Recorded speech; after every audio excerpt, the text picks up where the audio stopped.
اعوذ باللہ من الشیطان الرجیم بسم اللہ الرحمن الرحیم۔ محترم ناظرین، السلام علیکم ورحمۃ اللہ وبرکاتہ۔ معمول کے مطابق آج بھی ہم آپ کی خدمت میں ایک اہم ویڈیو اور عنوان کے ساتھ حاضر ہوئے ہیں۔ آج کے یہ ویڈیو عنوان یعنی وظائف سے ہٹ کر ایک خصوصی مضمون کے طور پر آپ کے سامنے پیش کی جا رہی ہے۔ چونکہ اسلامی سال کا پہلا مہینہ ماہ محرم شروع ہو چکا ہے، ماہ محرم کی اہمیت اور اوقات و ایام کی تعین کی حکمت کے بارے میں آج کی اس ویڈیو میں آپ کے سامنے چند باتیں رکھی جائیں گی۔ یکم محرم الحرام نیا ہجری سال 1446 شروع ہو چکا۔ اللہ تبارک و تعالیٰ نے کائنات کی تخلیق کے ساتھ ہی کائنات کے لیے جو نظام وضع کیا، اس میں انسانیت کے فائدے اور ترقی کے لیے زمانہ، وقت، دن رات کا تغیر و تبدل، ایام و شہوار اور سال وغیرہ متعین کیے۔ تخلیقی کائنات کے ساتھ ہی مہینوں اور دنوں کی گنتی کا آغاز ہوا۔ یکم محرم الحرام وہ دن ہے جس میں آسمان و زمین کی پیدائش ہوتی ہے اور حضرت آدم علیہ السلام اس کرۂ ارض پر آئے ہیں۔ کسی بھی نظام میں معاملات کے طے کرنے اور لین دین کے لیے اوقات و ایام کا تعین ہونا انسانی اجتماعیت کے لیے بہت ضروری ہے۔ نبی کریم صلی اللہ علیہ وسلم جب دنیا میں تشریف لائے تو عربوں کے ماحول میں اوقات و ایام کی تغیر و تبدل کے حوالے سے بد نظمی موجود تھی۔ طاقتور طبقہ اپنے مفاد کے لیے جب چاہتا مہینہ بدل دیتا، تاریخ بدل دی جاتی۔ خود اگر کسی سے کوئی چیز وصول کرنی ہوتی تو قریب تر کوئی بھی مہینہ قرار دے دیا جاتا، اور اگر کسی کو کوئی چیز ادا کرنی ہوتی تو اس کے لیے اس مہینے کا نام بدل کر جس مہینے کا وعدہ کیا ہوتا اس کو مؤخر کر دیتے۔ یعنی لوٹ کھسوٹ اور کرپشن کا ایک اہم ترین ذریعہ طے شدہ اوقات و ایام میں تغیر و تبدل بھی تھا۔ چنانچہ نبی کریم صلی اللہ علیہ وسلم نے مکہ فتح کیا، اور مکہ کے بعد عالمی نظام کی تشکیل کا عمل شروع ہوا تو حج کے موقع پر مہینوں کے اس رد و بدل کو سرے سے ناجائز قرار دیا گیا، اور محرم الحرام سے اللہ پاک کے مقرر کردہ 12 مہینوں کی نئی ترتیب قائم کی گئی۔ محرم الحرام احترام انسانیت کا مہینہ ہے۔ انسانیت کی ابتدا اسی سے ہوئی۔ اوقات و ایام کی بنیاد پر ایک نظام بنایا۔ اس کا مقصد دراصل انسانی جان و مال، عزت، آبرو کا تحفظ ہے۔ چنانچہ تمام تر معاملات اور تمام انسانی معاہدات کی بنیاد حرمت پر ہونی چاہیے۔ انسانوں کو بنیادی طور پر دو ہی سہولتیں مطلوب ہوتی ہیں، ایک اس کی جان اور اس کے حقوق کی حفاظت، جسے سیاسی نظام کہا جاتا ہے۔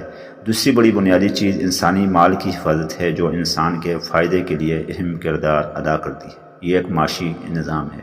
اس لیے نبی کریم صلی اللہ علیہ وسلم نے جب بین الاقوامی نظام کے قائم کرنے کے لیے دینی اصول متعین کیے تو فرمایا، جس کا ترجمہ یہ ہے کہ تمہاری جان اور تمہارا مال ایسے ہی محترم جیسے یہ مہینہ اور یہ جگہ محترم ہے۔ اس معزز جگہ اور محترم مہینوں کا تو احترام کرتے ہیں، لیکن انسان اور اس کی محنت اور مشقت سے کمائی ہوئے مال کا احترام نہیں کرتے، ان کے حقوق کی ادائیگی کے لیے کردار ادا نہیں کرتے۔ یہ عمل اللہ تعالیٰ کے یہاں انتہائی ناپسندیدہ ہے۔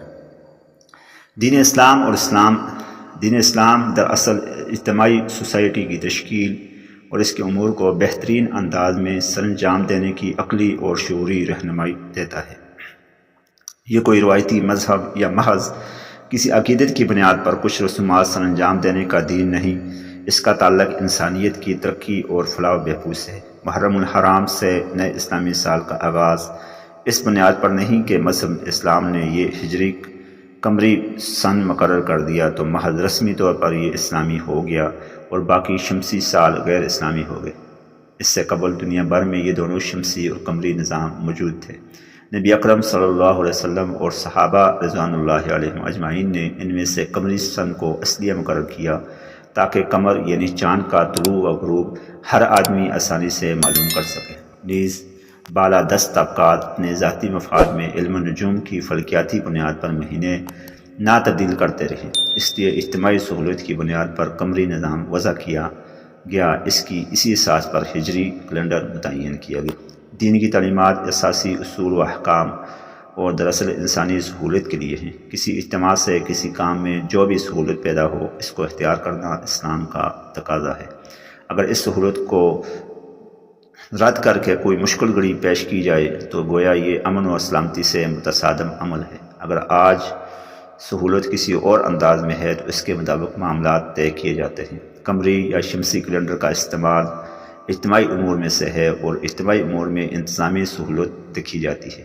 دین اسلام کی اجتماعی تعلیمات کو انسانی سہولتوں کے تناظر میں سمجھنے اور اس کے مطابق عمل کرنے کی ہمیں کوشش کرنی چاہیے۔ پھر اس مہینے میں تو خاص طور پر احترام انسانیت کی بنیادی انسانی حقوق کو پیش نظر رکھنا چاہیے۔ آج عجیب بات ہے کہ جو مہینہ احترام کے لیے تھا وہی فرقہ وارانہ جھگڑوں کا سبب بنا دیا گیا۔ جو انسانیت کی تخلیق اور ترقی کا مہینہ تھا اسے انسانیت کی تنزل اور توہین کا مہینہ بنا دیا گیا۔ اللہ پاک ہمیں محرم الحرام کی نسبت سے احترام انسانیت کی بنیاد پر اپنے معاشروں کی تشکیل دینے کی توفیق عطا فرمائے۔ محترم ناظرین، یہ مہینہ جو کہ محرم الحرام انسانی طور پر اجتماعی طور پر اسلامی سال کا پہلا مہینہ، جس میں حضرت عثمان رضی اللہ تعالیٰ عنہ، حضرت عمر فاروق رضی اللہ تعالیٰ عنہ کے بعد کے جو دور خلافت ہیں ان میں بھی لوگوں نے قربانیاں دیں۔ محرم الحرام کی پہلی تاریخ کو خلیفہ دوم حضرت عمر فاروق رضی اللہ تعالیٰ عنہ کی شہادت اور پھر 10 محرم الحرام اور محرم کے پورے مہینے میں اہل بیت کی اجتماعی طور پر دی گئی قربانیوں کو یاد کیا جاتا ہے۔ اسی نسبت سے آج یہ مہینہ ہمیں سبق دیتا ہے کہ ہم اس سال کے آخری مہینے یعنی حضرت اسماعیل علیہ السلام اور ان کے والد گرامی ہمارے جد امجد حضرت ابراہیم علیہ السلام کی طرف سے دی گئی قربانی کو پیش کرنے کے ساتھ ساتھ پہلے مہینے یعنی محرم الحرام میں انسانیت کی طرف سے دی گئی اہل بیت اور تمام خلفائے راشدین کی طرف سے دی گئی قربانیوں کو پیش نظر رکھیں اور خود کو اس قربانی کے لیے پیش کریں تاکہ اجتماعی طور پر دین اسلام سربلند ہو سکے۔ اللہ تبارک و تعالی ہم سب کا حامی و نصر ہو۔ یہی تھا آج کا پیغام۔ حاضر ہوں گے کل ایک نئے پیغام کے ساتھ۔ السلام علیکم ورحمۃ اللہ وبرکاتہ۔